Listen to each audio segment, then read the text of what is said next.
कैसे हो आप सभी। स्वागत है आप सभी का अपने YouTube चैनल एक्सपर्ट्स ऑर्बिट में। मैं हूं विमल और आज हम क्लास 7 साइंस का अपना आगे का चैप्टर कंटिन्यू करेंगे, न्यूट्रिशन इन प्लांट्स। तो अभी तक हमने जो भी पढ़ा, आई होप तुम अब हमारी पहली वाली वीडियोस चेक करके आए होगे। नहीं चेक करके आए हो तो हमने डिस्क्रिप्शन में लिंक दे दिया है, उसमें से जाके हमारी पहली वीडियोस देख लो। तो चलो अब हम आगे कंटिन्यू करते हैं। तो अब हम इस वीडियो में क्या पढ़ेंगे, इंसेक्टिवोरस प्लांट्स के बारे में, सेप्रोट्रोफिक प्लांट्स के बारे में, और how nutrients are replenished in the soil. So guys, ये हमारा इस चैप्टर का लास्ट वीडियो होगा। तो आई होप अब तुम्हें कोई डाउट ना रहे, और कोई डाउट रह जाए तो देख लेना भाई, कमेंट में डाउट्स को अपने भेज देना, हम अपने नेक्स्ट वीडियो में क्लियर कर लेंगे। तो चलो स्टार्ट करते हैं। अब हम जो चीज पढ़ने जा रहे हैं वो है क्या, बोल बोल बोल, इंसेक्टिवोरस प्लांट। VOROUS, बोला था ना गड़बड़ है अंग्रेजी। Insectivorous plants. अब तुमने सुना होगा कार्निवोरस, हर्बीवोरस, ये इंसेक्टिवोरस प्लांट्स कौन से होते हैं भाई। तो चलो अब ये भी बता देते हैं।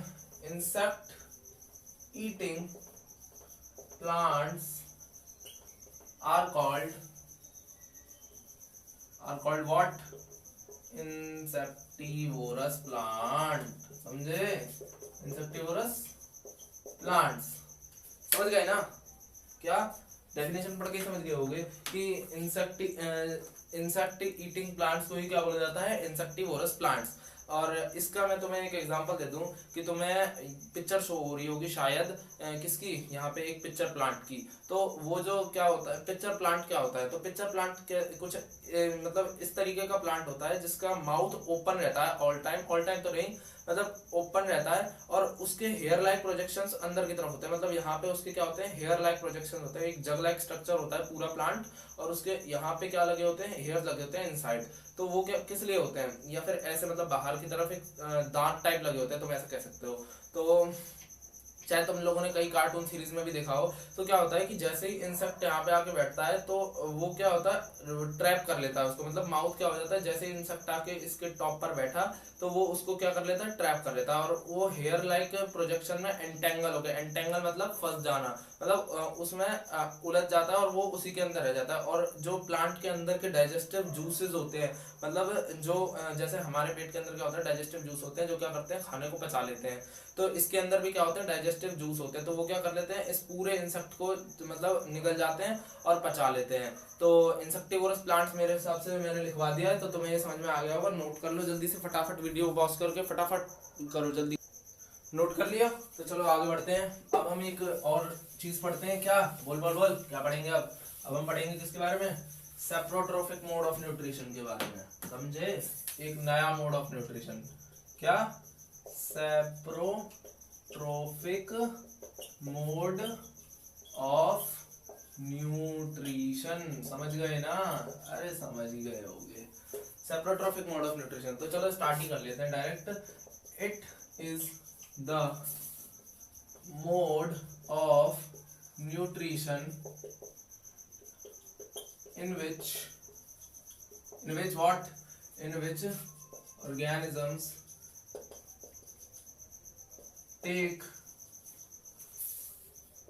nutrition from dead and decaying matter।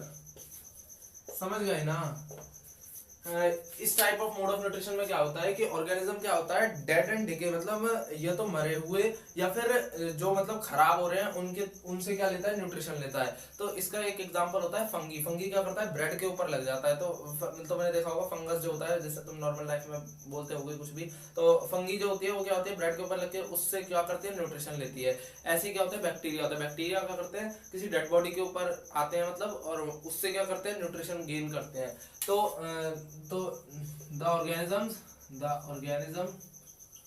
which have this type of nutrition, यहाँ से तो तुम लिख ही लोगे I hope, which have this type of nutrition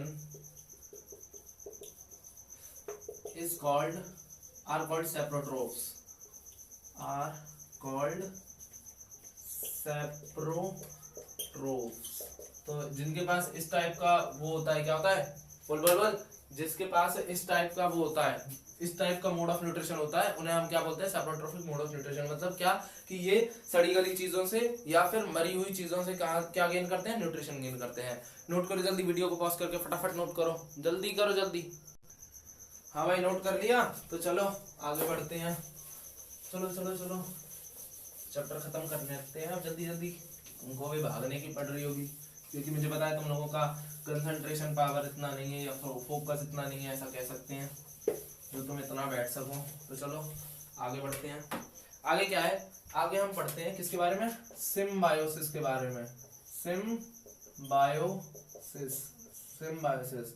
अब ये क्या नहीं बला है तुम लोगों के लिए, बोलोगे, तुम बोलोगे क्या कि सिम्बायोसिस क्या नहीं बला है भाई।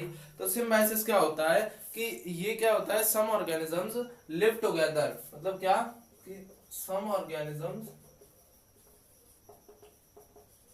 Live together and share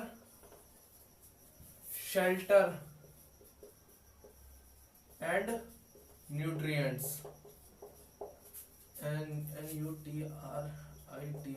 NUTRITIENTS बोला था ना, अंग्रेजी गड़बड़ है। तो some organisms live together and share shelter and nutrients. This type of relationship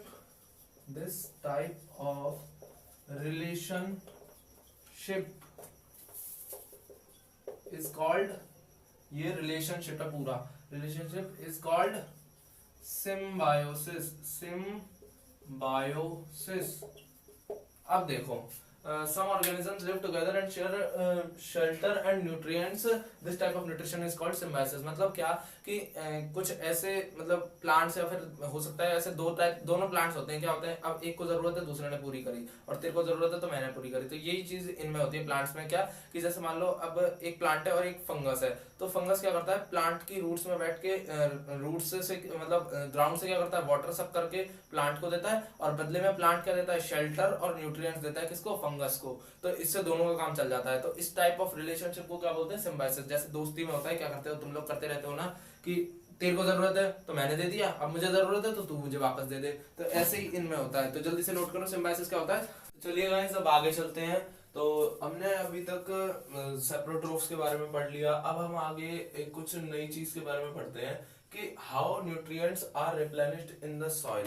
मतलब कि जब हमारी जो फसल होती है उसमें मतलब प्लांट्स उगते हैं, मतलब फसल उगती है, तो वो क्या होती है, टाइम टू टाइम मतलब अनफर्टाइल हो जाती है, मतलब कि क्या कम उपजाऊ हो जाती है। तो उसके लिए भी कुछ प्रोसेस है, मतलब उसके लिए भी कुछ चीजें हैं। तो वो चीज, उन चीजों के लिए क्या ध्यान में रखना चाहिए कि they need nitrogen in soluble form. मतलब दे कौन, प्लांट्स, मतलब जो फसल होती है उनको किस फॉर्म में नाइट्रोजन चाहिए होता है, जो उन्हें नाइट्रोजन चाहिए होता है वो जो होता है सॉल्युबल फॉर्म में। तो अब हमारे एटमॉस्फेयर में नाइट्रोजन होता है गैसीशियस फॉर्म में। तो इस यही चीज मैंने इसलिए लिखा था कि प्राइमरी न्यूट्रिएंट्स हमें कौन से चाहिए होते हैं। तो प्राइमरी न्यूट्रिएंट्स में मैंने बताया था ना स्टार्टिंग में, अरे बताया था कि नहीं, बोलना कहाँ ध्यान है।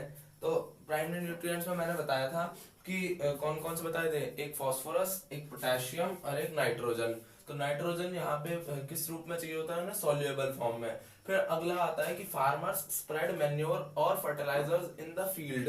तो अब जब वो फसल अनुपजाऊ हो जाती है तो फार्मर्स यानी कि किसान क्या करते हैं, क्या मैन्योर और फर्टिलाइजर्स डालते हैं। क्या डालते हैं, मैन्योर और फर्टिलाइजर्स डालते हैं, किसमें, अपने खेतों में। और इसके आगे देखो कि fertilisers and manure contain nutrients such as nitrogen, potassium, phosphorus etcetera. मतलब क्या कि फर्टिलाइजर और मैन्योर मतलब जो भी वो खाद्य पदार्थ डालते हैं वो क्या होते हैं, कंटेन्स न्यूट्रिएंट्स सच एज, वो क्या करते हैं, अपने अंदर क्या रखते हैं, तत्व रखते हैं, न्यूट्रिएंट्स रखते हैं, कौन से, सच एज नाइट्रोजन, पोटेशियम और फास्फोरस। और भी होते हैं मतलब, तो बेसिकली ये तीन ही होते हैं। जैसे मैंने तुम्हें बताया था कि कौन कौन सी चीजें किस किस के लिए होती है। जैसे पोटेशियम किसके लिए थी बताना, अरे भूल गया क्या, बता जल्दी। पोटेशियम किसके लिए होता है, सीड जर्मिनेशन के लिए। इतना भी ध्यान नहीं है, इतना भी नहीं पढ़ते हो यार तुम लोग। इसके बाद मैंने बताया था नाइट्रोजन किसके लिए होता है, स्टेम और लीव्स के लिए। और पोटेशियम किसके लिए होता है, अरे बोल है, तुझसे ही पूछ रहा हूँ। तो नाइट्रोजन किसके लिए होता है, स्टेम और लीव्स के लिए। और जो पोटेशियम होता है फ्रूट और फ्लावर्स के लिए। ध्यान में रखा कर, ध्यान में, बार बार भूल जाता है। these nutrients need to be able from time to time to enrich the soil। तो ये nutrients की जरूरत हमें होती है टाइम टू टाइम सॉइल में डालने के लिए, ताकि जो सॉइल है उसकी क्या उपजाऊता बनी रहे, मतलब ताकि वो कंटिन्यूस उपजाती रहे। इसके आगे है the bacteria called rhizobium can take atmospheric nitrogen and convert it into a usable form. तो एक बैक्टीरिया होता है जिसका नाम होता है क्या, बोल बोल बोल, ये लिख रहा ना, इतना भी नहीं आता पढ़ना तुझे। तो एक बैक्टीरिया होता है जिसका नाम होता है rhizobium can take the atmospheric nitrogen and converted into a usable form. और वो क्या करता है, एटमॉस्फेयर से नाइट्रोजन लेता है और उसे यूजेबल फॉर्म में, इसलिए यहाँ पे यूजेबल फॉर्म लिखा है क्योंकि क्या चाहिए होती है उन्हें, सोल्यूबल फॉर्म में, and converted into usable form मतलब कि उसे एक यूजफुल फॉर्म में कन्वर्ट कर देता है। इसके बाद आता है अब यहाँ देखो, rhizobium can't make its own food, rhizobium can't make its own food, so it is often live in the root of peas, moong, gram and beans and provide them nitrogen। मतलब क्या कि राइजोबियम अपना खाना खुद नहीं बना सकता। जो राइजोबियम है वो क्या है, एक बैक्टीरिया है जो अपना खाना खुद से नहीं बना सकता। so it often lives in the root of peas, यानी कि वो क्या करता है, जड़ों में जाकर रहता है, किनकी, पीज की, मूंग की, ग्राम की एंड बीन्स की, मतलब फसल की, बेसिकली फसल की जड़ों में जाके ये बैक्टीरिया राइजोबियम रहता है। एंड प्रोवाइड दम नाइट्रोजन, और उन्हें क्या देता है, नाइट्रोजन देता है। नाइट्रोजन देने के बदले में क्या लेते हैं वो, in return the plants provide food and shelter to the bacteria. In return यानी वापसी में जो प्लांट्स वो करते हैं, कि मतलब प्लांट्स जो देते हैं वो क्या देते हैं, क्या देते हैं उसे, राइजोबियम को, अरे बोल बोल बोल, food and shelter to the bacteria. इससे क्या होता है, अब मैंने जैसे तुम्हें बताया था, क्या बताया था, एक चीज बताई थी, सिम्बायोसिस। तो सिम्बायोसिस में मैंने क्या बताया था कि उसने उसको दिया और उसे बदले में उसने वो दे दिया। तो यहाँ पे वही चल रहा है। यहाँ पे क्या हुआ, जो राइजोबियम था उसने नाइट्रोजन दी, किसको, प्लांट्स को, और जो बदले में उसने क्या ले लिया उनसे, बोल बोल बोल, अरे बोलना, बदले में उसने उनसे क्या ले लिया, फूड एंड शेल्टर उसने उससे बदले में ले लिया। तो यही मैं कह रहा था कि सिम्बायोसिस रिलेशनशिप यही होता है कि उसने उसे कुछ दिया, वापसी में उसने उससे कुछ ले लिया, तो आपस में मतलब एक दूसरे का काम चलता रहे। समझ रहे ना, ये भाई वाला मैटर है, थोड़ा समझ गए ना। हाँ, इसके आगे देखो, Thus they have a symbiotic relationship। Last में यही है कि हाँ, कि इन दोनों के बीच में क्या होता है, symbiotic relationship होता है, किसमें, प्लांट में, और किसमें, राइजोबियम में। समझ गए, समझ गए ना, नोट करो, चलो नोट करो, पॉज करके वीडियो को नोट करो। सो गाइज, यहाँ पे हमारा चैप्टर होता है समाप्त, यानी कि यहाँ पे हमारा चैप्टर होता है ओवर। अब पढ़ाई करते रहो और एक्सपर्ट्स ऑर्बिट के साथ जुड़े रहो। तब तक के लिए ऑल द वेरी बेस्ट।